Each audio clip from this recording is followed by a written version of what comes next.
Selamat pagi semuanya. Di sini saya akan menjelaskan sedikit mengenai apa itu Arianisme dan Nestorianisme. Nah, untuk yang pertama, apa itu Arianisme? Siapa tokoh pelopornya? Dan apa sih ajarannya? Nah, teman-teman, Arianisme adalah ajaran sesat yang muncul di awal abad keempat dan dipelopori oleh Arius, seorang imam dari Alexandria, Mesir. Inti dari ajaran Arianisme ini adalah bahwa Yesus Kristus bukan Allah sejati, melainkan ciptaan tertinggi dari Allah. Nah, Arius mengajarkan bahwa ada saat ketika putra belum ada. Artinya, Yesus tidak kekal seperti Bapa.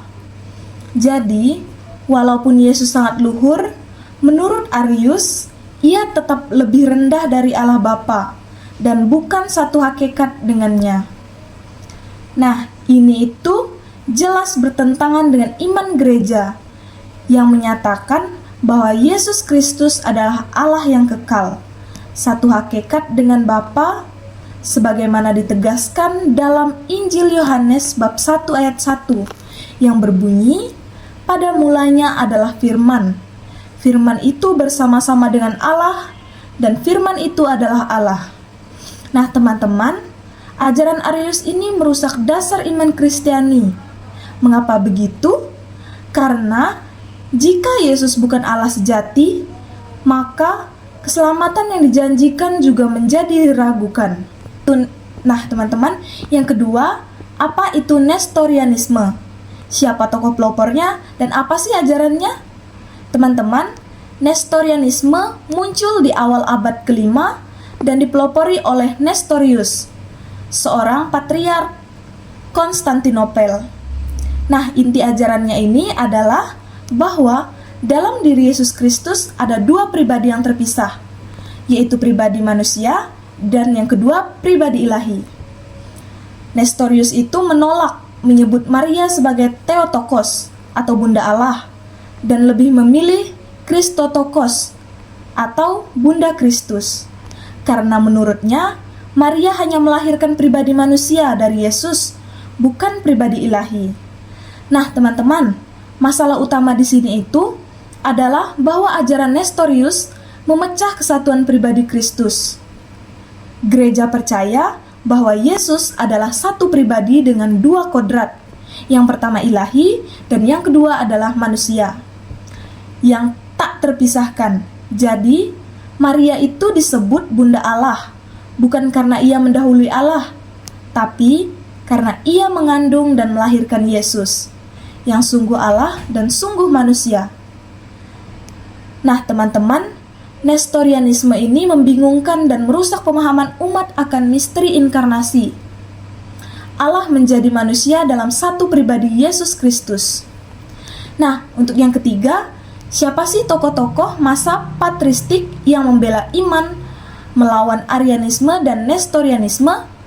Nah, terdapat beberapa tokoh besar gereja atau bapa gereja yang dengan tegas membela iman ortodoks terhadap ajaran-ajaran sesat ini, antara lain yang pertama, Santo Athanasius dari Alexandria, pembela utama melawan Arianisme.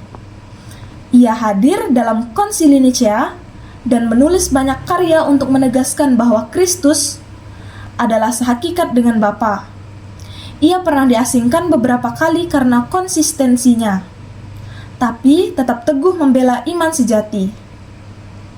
Yang kedua, Santo Basil Agung, Santo Gregorius dari Nazianzus, dan Santo Gregorius dari Nisa, dikenal sebagai tiga serangkai Kapadokia yang mengembangkan pemahaman Tritunggal dan melawan Arianisme secara teologis dan pastoral.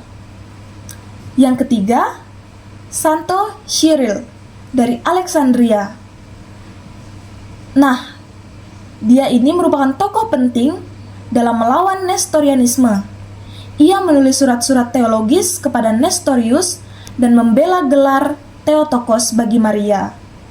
Ia sangat menekankan kesatuan pribadi Kristus dalam dua kodrat. Nah, yang keempat, konsili-konsili gereja untuk mengatasi Arianisme dan Nestorianisme. Yang pertama, Konsili Nicea pertama, diselenggarakan oleh Kaisar Konstantinus, dipimpin oleh para uskup gereja, termasuk Santo Athanasius sebagai peserta muda. Konsili ini secara tegas menyatakan bahwa Yesus Kristus adalah Allah yang sejati, sehakikat dengan Bapa, dan menolak ajaran Arius. Dari konsili ini, lahirlah bagian pertama dari syahadat Nicea. Putra Allah lahir dari Bapa sebelum segala abad. Allah dari Allah, terang dari terang. Allah sejati dari Allah sejati, sehakikat dengan Bapa. Yang kedua, ada Konsili Efesus, dipimpin oleh Santo Cyril dari Alexandria atas restu Kaisar Theodosius II. Konsili ini menolak ajaran Nestorius dan menegaskan bahwa Yesus adalah satu pribadi ilahi dengan dua kodrat, yaitu ilahi dan manusia, dan menyatakan Maria layak disebut Theotokos atau Bunda Allah. Nah, Nestorius itu akhirnya dikutuk dan diasingkan.